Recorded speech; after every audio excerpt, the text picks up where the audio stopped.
very fortunate. So please give a warm welcome to Holger Lang. Thank you.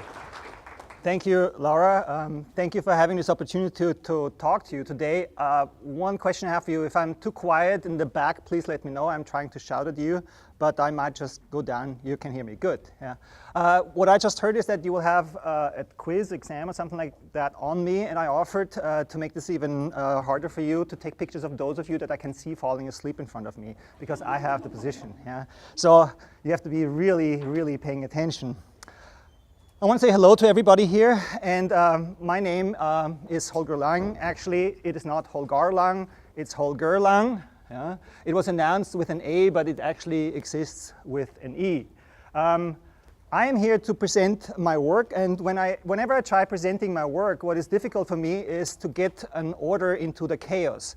When I look at my own work, I document my work, I try to keep a record of my work, but when I go to talk about it, with a long period of time working, it feels always like I have to find bits and pieces that I can show to an audience. So it feels like here, trying to sort out what might fit for a coherent presentation.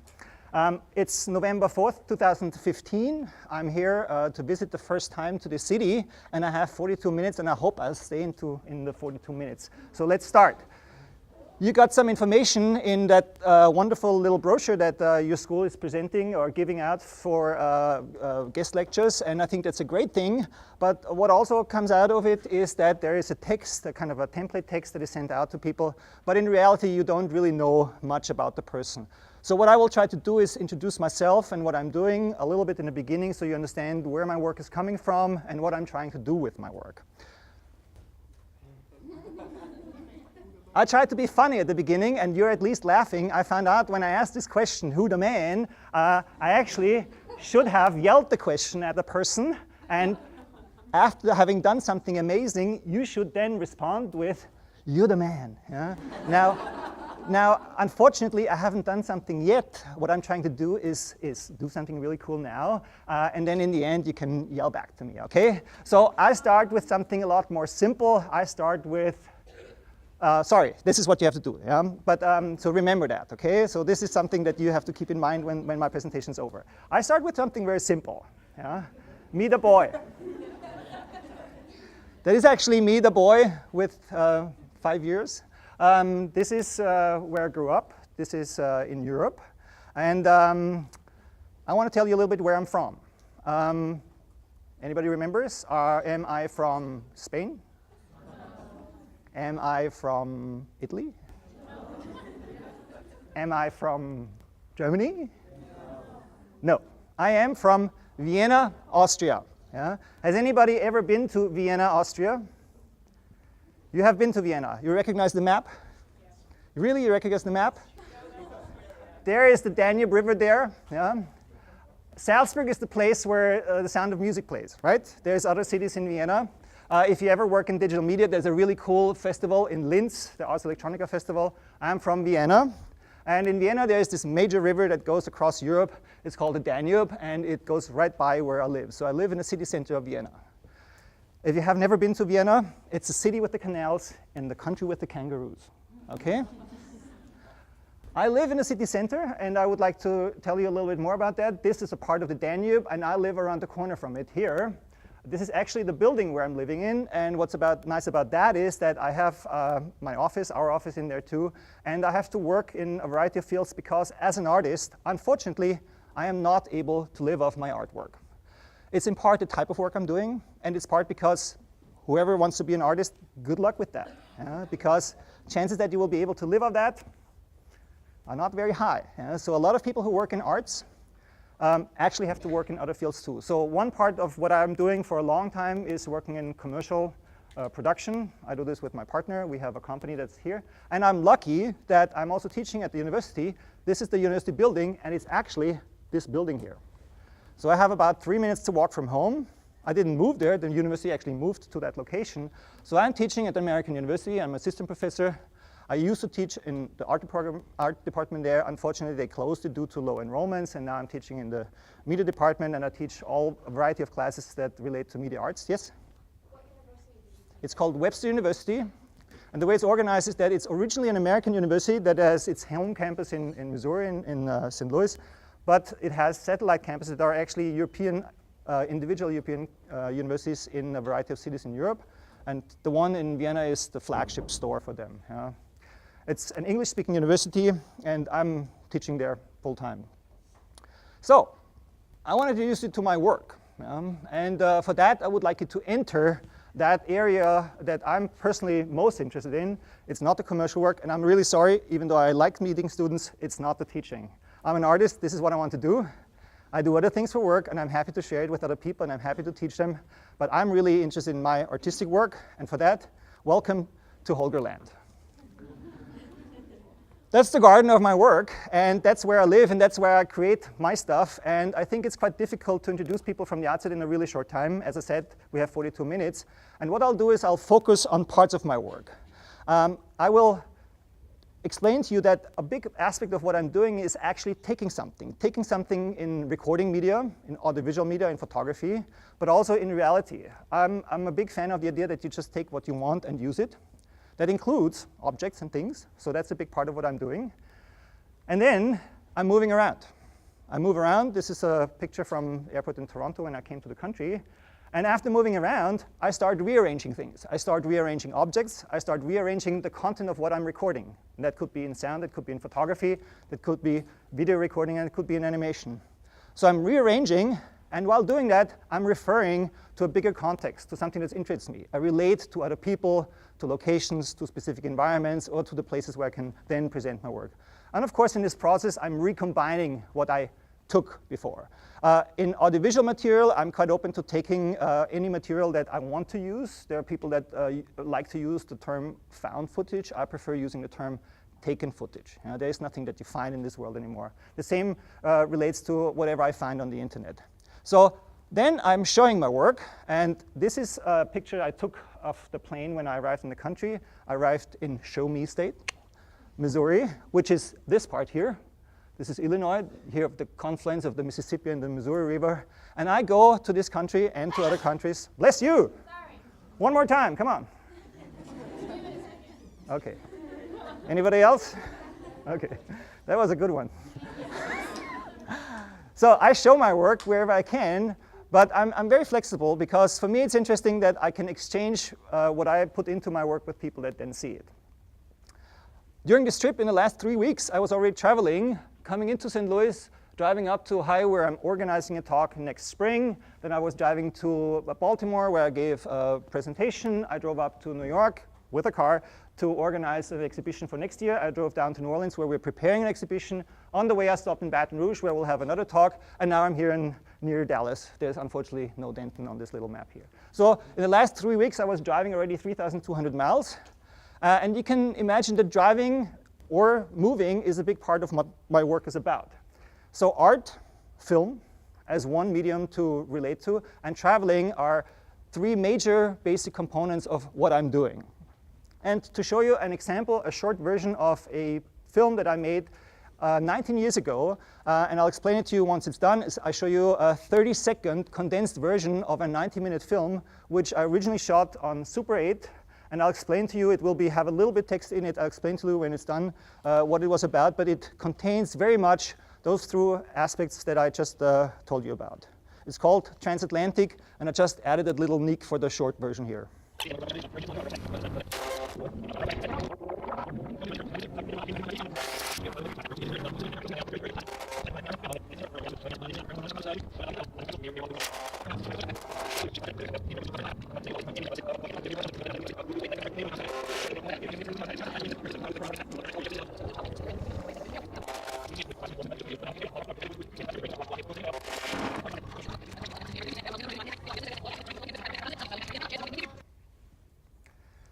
So that was, as I said, a sped up condensed version, a film that I made in 1996. My idea was to investigate the idea of the land between Europe and the United States, the North Atlantic, and there's this mythological idea of Atlantis hidden in it. So this is actually from the boardwalk in Coney Island.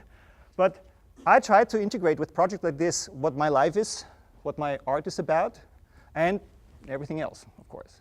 So this film I shot driving along the US coast, the entire US coast, from the south tip of Florida, as much as possible along the coastline, filming. These are just sped up versions, but short segments, up to the very north tip of Nova Scotia, flew over to Iceland, drove around Iceland, flew over to the north tip of Scotland, and drove down the entire west coast of Europe. So I was bordering a virtual space that is basically the North Atlantic. It took 80 days. Intentionally, I related to the idea that Phileas Fogg was driving around the world in 80 days. I drove around the North Atlantic in 80 days, and I created this piece. At that time, it was produced in Super 8, also with the idea that whatever is recorded, you do editing in the camera, that you just splice together the short segments of Super 8 film, and you don't have to do a post-production in that process then. The one thing that I have to do now is that at that time I recorded radio, so the whole drive was accompanied by radio. I recorded a lot of radio while driving and put it on a large number of CDs. And when I presented this film in the later 90s, I always put the CDs like a DJ into a CD player, and I mixed between the different radio programs that I recorded while driving. Now, if you present the film like that nowadays, the problem is with copyrights, you put it out there, there's a lot of music, a lot of recording, so presenting a film in the environment of a cinema immediately gets to the issue of who's owning the rights to the songs, and I probably have to redo the sound if I want to show it again. In live situations, that would work out. Now, doing that, I'm always a visitor. I'm always trying to get to a place and stay with people, and that actually requires that you're open to appearances and coincidences. And that's really what I'm interested in, that I'm open to whatever comes towards me and that I can interact with that. And I'll give you a little example from this year. I was working at the main campus of my university in St. Louis. I was teaching there for a term, and I was there in this house, which is a house that they have for faculty. And in this house, I found in the basement a lot of material. And I'm using material, no matter if it's for me or not. If it feels like someone abandoned it, I'll take it. And I found a lot of paint and found a very large panel, and I painted in the basement a lot of paintings and had this big panel as the background. And on the last day, I thought, okay, there's all this paint remaining. There's this background thing that actually looks quite interesting. Let me do something with it. And I spent an entire night finishing something which I basically had to leave on the floor because my flight was out of St. Louis early in the morning, and that whole thing was dripping wet. And I left and thought, okay, farewell, who knows what happens. Coming back into St. Louis in fall, I realized that someone else is there, and they told me about this great thing they found in the basement, and they thought it's so wonderful, they put it up on the wall. And suddenly I see that it's hanging there. Yeah, and so they were really excited about it. They said it's their private Jackson Pollock, and I said, that's really nice of you. But yes, that's of course relating to it. But what it means is actually that I work with the material, I leave something there, and someone else finds it, picks it up, and pulls something out of it, takes something out of that. Yeah? And for me, that was really nice because I thought, okay, this is gone, forget about it. Yeah? And now it's hanging on the wall there. It does look like a Jackson Pollock, but it's just because everything that is dripping looks like Jackson Pollock, so that's not so difficult. Yeah? It doesn't mean that you can't work with dripping paint. It's just everybody will think you're Jackson Pollock, but in this case, I didn't really care about that. It's also before I even knew about Jackson Pollock, I was dripping paint on panels. But this is hanging there now, and they said, well, this will stay there. Yeah? That's what happened. Yeah? It wasn't intended, but it's something that I'm really interested in, even more so than in what it actually is on that painting. Now, I do work with painting, and I do work with sculpture. But painting and sculpture is not what I'm trying to bring out so much to the world, because I, on one hand, see it as something personal and private that is a lot more difficult for me to sell and bring out to the people. At the same time, it's objects that are heavy. Paintings are big, they're heavy, they're materials. Like the one that I just left, I cannot really move them around. And my sculptures are made from solid paper pulp. They're made from really dense layers of paper pulp, not thin paper, but paper pulp. So I cannot lift them myself, and carrying them around is really stupid. And for a while, the oldest ones, I had them in self-storage. I had to get rid of them because it was too expensive. I just burnt them, and then they were burning for 3 days because they're massive paper. So it's not really something that is easy to travel. And I found ways for myself to work with other types of media that incorporate the same content and allow me to be a lot more flexible. At the same time, what I do is I relate to remains. I relate to remains that I find, and as this painting on the wall for me is a remain, there are other remains. You see here a picture actually of the back of a painting, which I had once given to a friend and forgot about it completely and went to visit the friend when she was moving. And then I realized, hey, that's the back of my painting. And it was 12 years ago, so I had a tiny little video camera, and I used that camera to record how I found my own painting again, because that's stuff that she was throwing away, and I was really not happy, a friend throwing away my painting. So I was recording, going there to see my painting, and then the camera stopped. Okay, so this is what I have of my own painting, because I didn't get to record anymore, and then that's it. I'm still thinking of what can I do with it, because to me the value is in this little bit. That's the last connection I have to that painting that I had that had value to me. I remember what the front was. I didn't take a picture because I worked in where was it? In Texas was. So this was made in Texas, but it moved then to another location, to Knoxville. But what's interesting is that in all these types of work that I'm doing, remains of life and art and everything, which means to me echoes in time are interesting. And that leads to the examples I will show you. They're always about memories. They're about the exchange between people or a person and a location or circumstances. It's about the transition from one time, from one moment, from one situation to another. It's about connections that happen. It's about connection between people, connections between topics, ideas, and the communication of it. And the process that I applied is recording in some sort. I'm writing a lot, I'm taking photos. The modification of what I'm recording, and that is really based on whatever comes to mind whenever I work with it, the distribution of it, and conveyance. So what I'm trying to do is get this out then to the people. And I'll show you examples that will express that, and that will express it in two types of media. Now, what I want to point out is that at the same time, I'm trying to not be on a mission and present manifestos. Unfortunately, this changed the line here because I moved this from a Mac to a PC, so this should be in a straight line. I didn't want to have my word changes down there. But I'm documenting and describing conditions, and of course I do that in forms that appear like statements. I'm working with actions, movements, and the changes that happen throughout them. And here's an example of an installation, a temporary work that I did in New York in 1996. It was a collaboration with two architects and one artist. And what we were doing is we were discussing at that time, when the internet just started, in a very rudimentary form, what we were planning to do. Everybody was at a different location. We came together, and we had 2 weeks' time to create a structure temporarily on a rooftop in downtown Manhattan that we would put up there and then have an opening and allow people to come in there. We didn't ask for permission. We thought of how we can represent our own ideas, and we figured out a form. It's basically overall the shape of an upside-turned boat with a lot of very fluffy and light materials that was built on the rooftop there. And then after 3 weeks having it up there and being exposed to wind, weather, and whatever came, we took it down, and that was it. And as I said, I'm really poor in finding my documentation. I'm always documenting well, but then I put it somewhere. So this is one of the few things I was able to find to show you this. Other work, like this one here, in 1998, I built for someone in Belgium a structure that is supposed to be the basis for plans, but at the same time, it is called memories, because this is a big block in the middle of cast polyurethane, held up with wood and metal structures there, and I put a lot of things there that represented the idea of memories, relics, things that either of my life or the people that owned the big garden, it's a park, owned, and I put this in this big structure. And then about 17 years later, you can tell this big tree is that little tree there. And of my structure, almost nothing is remaining. What it basically means that what I put there holds somehow the background for something else to grow. It is happening, and what I'm doing is disappearing. So the remains that I work with are not remains that will stay forever.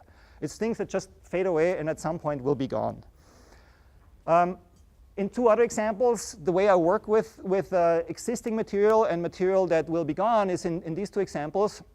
This is in a sculpture park in Poland. And what's interesting about this is these are blocks of solid paper pulp. I don't know if anybody here works with paper, but paper you use for sheets. But you can use the pulp and condense it, make it really big blocks. They're relatively light once they're dry, but a block like this takes about a year to dry. So I made these blocks, and I had smaller ones, and I moved them around a sculpture park, creating temporary sculptures, and made an animation out of it. It took me 2 weeks to do that, every day recording how that sculpture was working. But basically, I had a sculpture walking through the sculpture park. So it was not permanent, but it's again the idea of something that is temporary. And in this case, the animation is something that otherwise the object couldn't do. And in this case, it's an example for an exhibition where I used bits and pieces. I used some of my video pieces, chop them up in small segments, and actually project them on things where you cannot really see them. What you see is bits and pieces. So I basically almost destroy my own work in the sense of where I take things. You can't hear the sound there. There's people walking around. and you project it on a mannequin, and then you don't really see much of that. So there are bits and pieces of what you can see, glimpses of it, but the emphasis is not so much that everybody has to see the whole piece as it was created.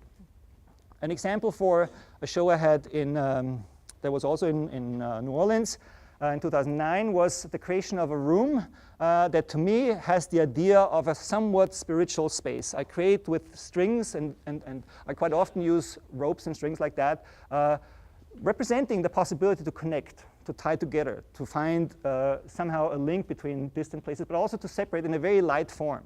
Because putting these up together in a specific shape already creates a specific space. And then using photo collages on the walls, almost like you know it from at least Catholic churches, but the decoration that you have in a kind of a spiritual space as the side aspect of it.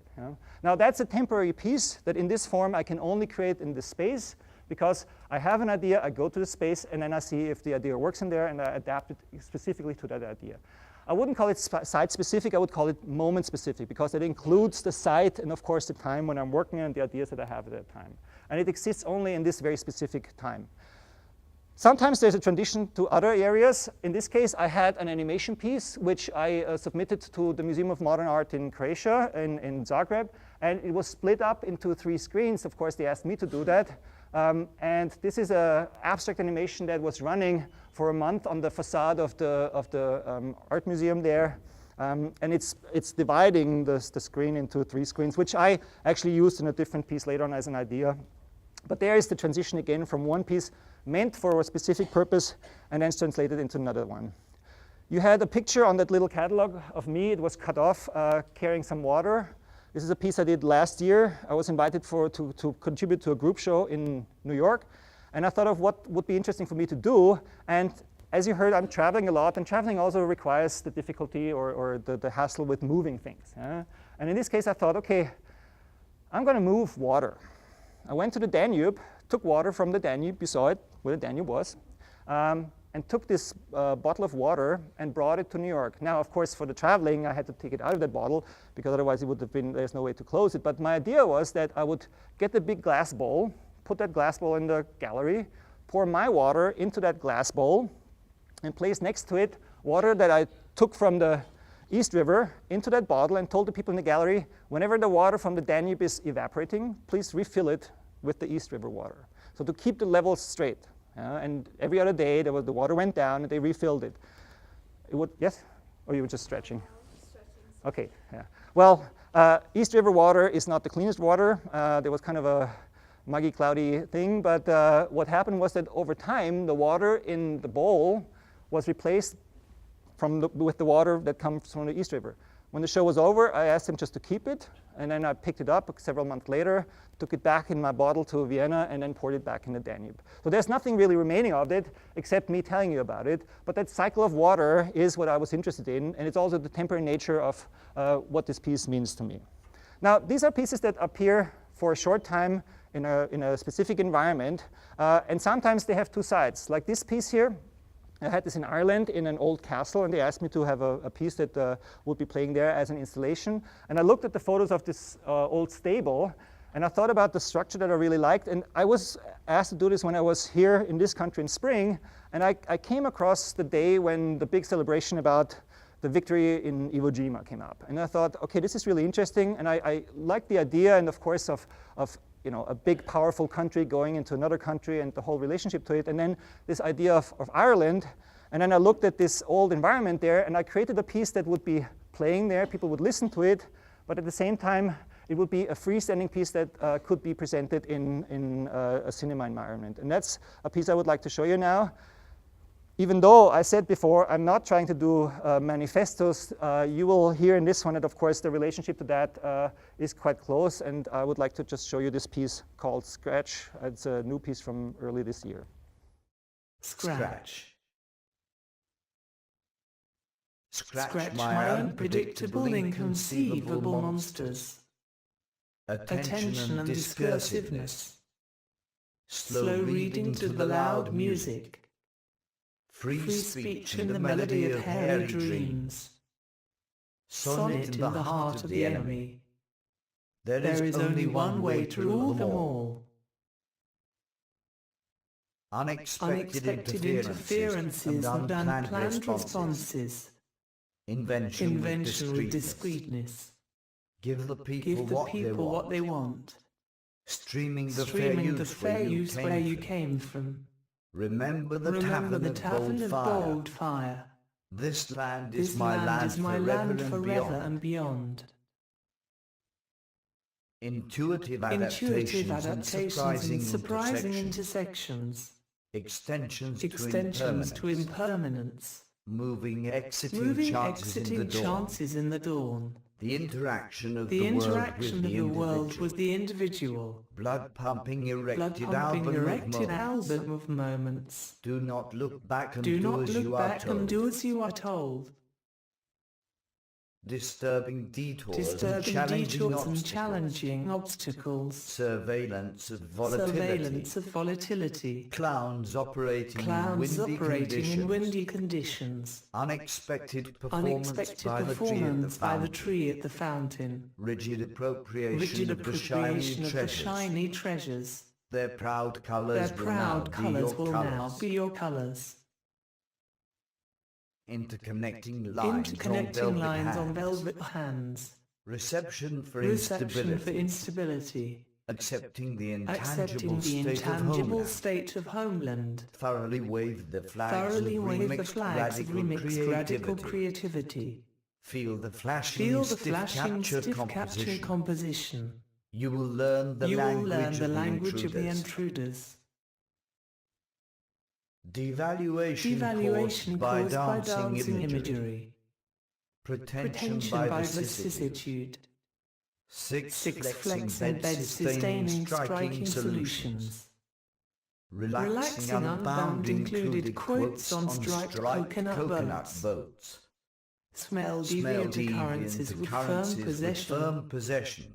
Without another choice you will like what you will get. Scratch. Created by Holger Lang in spring 2015.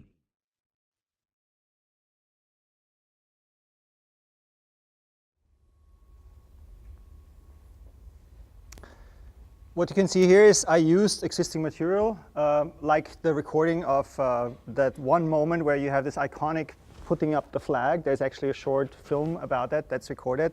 It's 8 seconds long, and I used it in a form that is actually an experimental type of animation where I used it to stretch that to a very long time and had accompanying soundtracks that go with it. That's a piece that was informed by the first environment where it was shown, but of course it stands free by itself as an experimental animation piece. Now, the example that I show you now here is a piece that is actually an installation I made, and this is how it remained. I'll also have to play while I'm talking about it. This is a piece that I did again with strings in a garden where I was staying, also in this country. I used not just the clotheslines there, I used all kinds of materials that I took from the garden, and I created a piece that to me represented the connection from the inside of the building to the outside. And you will see a little later, I'm not going to run the whole thing because it takes 8 minutes, but it's sounds recorded during the period of putting this whole thing up and having it then out there, and then after a certain time taking it down. So there wasn't even an audience, there wasn't the gallery environment, there was basically me rearranging the whole interior of the apartment into this installation that connected with strings almost the entire furniture that I could find on that ground floor with the outside by connecting it with strings out there. Now this is the only piece that remains of that, so this is my documentation of it. In that sense, the documentation is the art piece. Unlike the piece you saw before, where the environment where it was shown fed to the visual appearance of it, in this case, whatever was visually there is only represented here in this audiovisual piece. But I do not just relate to specific moments in time where I'm working with the environment, I also relate to specific places. Stephansplatz is the name of the main square in Vienna. I like to do a piece, and I can turn on the sound a little bit on that one. This is an experimental piece where I was using photography to, on one hand, document the place and what's going on there. You have to imagine it, I used the camera in a vertical form, so I took pictures not horizontally but vertically. And what you see here is always the upper half of the picture and then the lower half, and the upper half and the lower half. So I was using the picture to create 2 frames for my video here. And you always see the upper part and the lower part. So this is basically walking around the main cathedral at the main square with the sound that I created there. And you have these flashing images that always show parts of the actual photo that was taken. So I relate to locations. This is another piece where I'm specifically interaction with the location and how locations act, react, and interact in time. This is an intersection where I put a camera and recorded for 2 weeks, every morning, exactly 100 frames. And what is interesting for me is that the people that appear in it, they disappear. You see the time passing, you see the weather, you see the environment, but the people appear for one shot only. So they're almost like ghosts that come in it. And this is through a period of 2 weeks. So every morning, 100 shots, each one of them 1 minute apart, which basically means 100 minutes, always starting at the same time. And what happens is that during the passing of time, you actually focus on the basic structure that's underlying this one little intersection and not so much what the people are doing in it. So the people get taken out of it very subtly. I cannot show all the whole length pieces, unfortunately, because we have limited time, but I just want to give you an idea of how I relate to specific locations. Okay, so this is a piece I did last summer. I was in Italy, in Venice, at the Venice Film Festival, and that's on the Lido, which is basically an island of Venice. And if you have an idea, Venice, what's that place? It's a place where you have the Alps and Mozart, right? Yeah. Anyway, there's a Lido is outside, and I was recording the trip out there. And I was really interested in that the people were always looking at the sunset and standing out at the boat recording the sunset. And I want to use that one moment in an overlapping time, making it disconnected from that one specific experience in a more broader, more general experience. Because every single day when you took the boat, you had a similar sunset. Sorry, there's the mouse there. And the people were always standing on the boat and had a similar experience. And condensing that in a much more compact form was the intention behind that specific work. Now it's layers of the same recording, and if you look at it more closely, it's actually running backwards. And the idea of it is that you remember the moment, that you go back in time, that it's a remain of that moment, and what the essence of the moment meant, not just for yourself, but also for the people that were standing there, because everybody was leaning on the sunset side, and you see how they're taking pictures and everything every single day. It didn't make a difference. And I participated in it. So now these pieces are pieces that are appearing as freestanding pieces. They're short, usually 3, 4, 5 minutes long, and I can send them. I can show that they're easily traveling. So you have the work that I have to go with, and I have to set it up. And once it's done, I take it down. And there's the pieces that I can send somewhere, and people can play it. Now, I sometimes create compilations of that. I create connecting pieces between those individual ones, making longer films. And this is one I did this spring, and I could show you more. I have to keep it limited to time, so I see how much I can do there.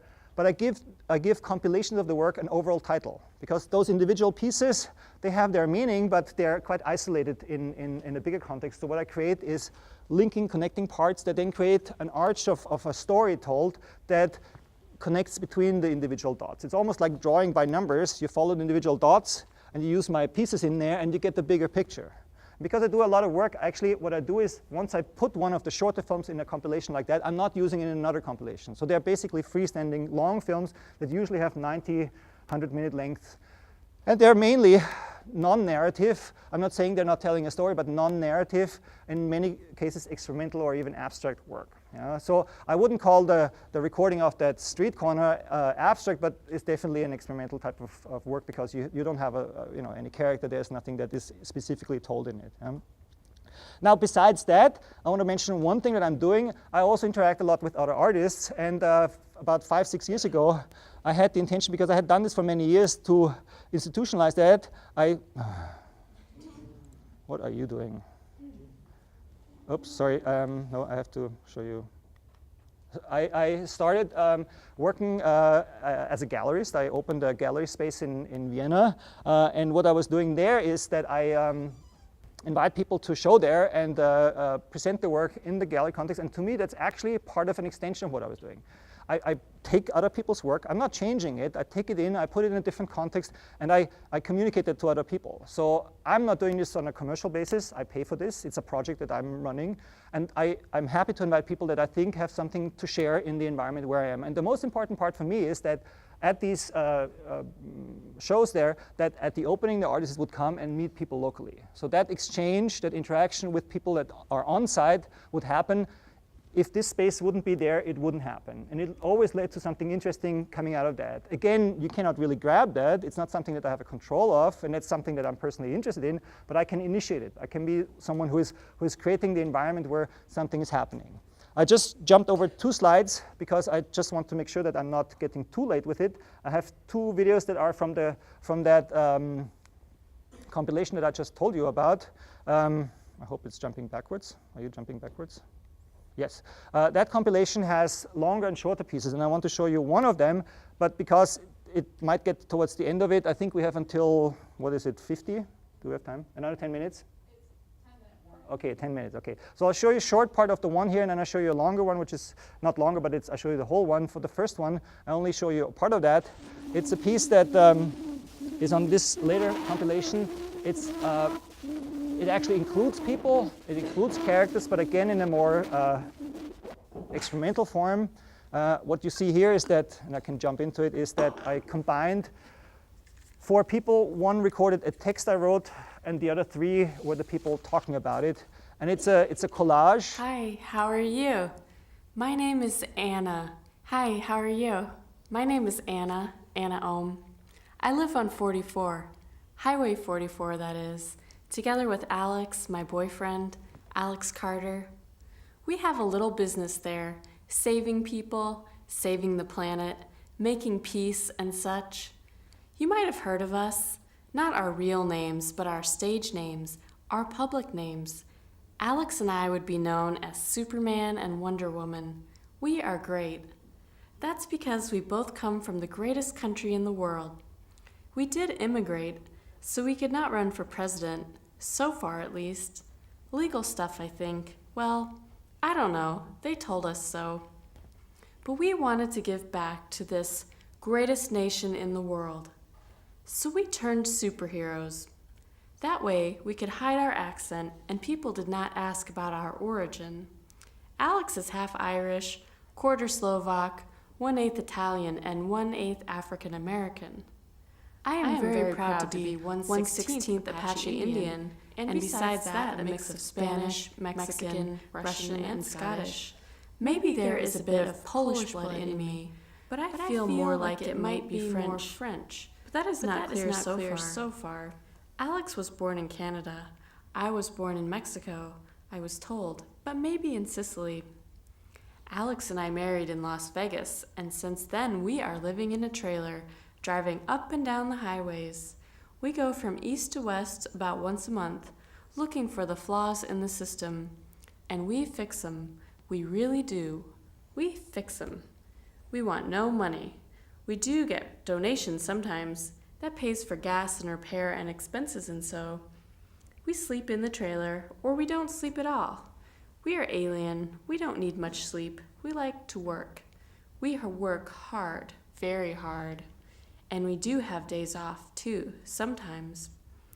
And we have a bit of recreational sex sometimes. I mean, Alex and I together, or with other people, but not so often. They are a bit afraid when they hear what we do, and we are not born in this country.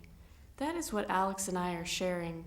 We were both born outside the country, but parts of our families are from here. It's complicated. They left for no good reason. Stupid. Okay, I'll just let this go. It goes on for about 3 times the length. So it's a text that is written, and it's of course illustrated in some sort, but the way it's done is that you have one person speaking and 3 other people representing that Anna who is playing the character. And of course the material you see is a big collage of a variety of materials.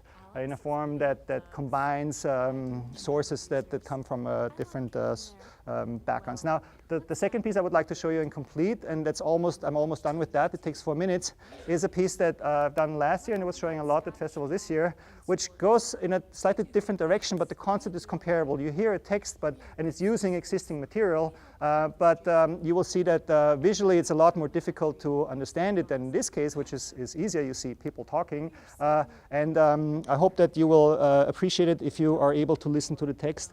And then I'll just have a couple words after this one is done, and then I hope you're all happy. Let's see. We want to make this nation better, even better.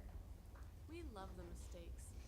Yes, you are now watching the entire movie titled 300, but without the sound. Before it came out in 2007, it had the working title Sparta. So I am giving this presentation the title Reanimated Sparta.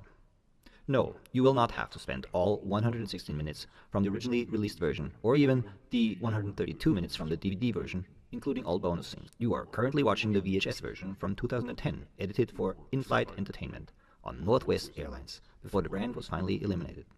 To avoid any emotional stress for passengers, all scenes that included actions that could remind them of the possibility of accidents or sabotage had been cut out by the airline. This resulting video version had only a bit over 84 minutes running time in the NTSC TV system, making it a film with pretty exactly 151,500 individual video frames. In only 4 minutes, you are now able to watch all of these 151,500 frames in a condensed form that could get achieved by applying a very elaborate rendering algorithm. Unfortunately, the human brain cannot decipher much of the visual content of the original film anymore, as the process of condensing it in time had required the interweaving of the individual images from the movie.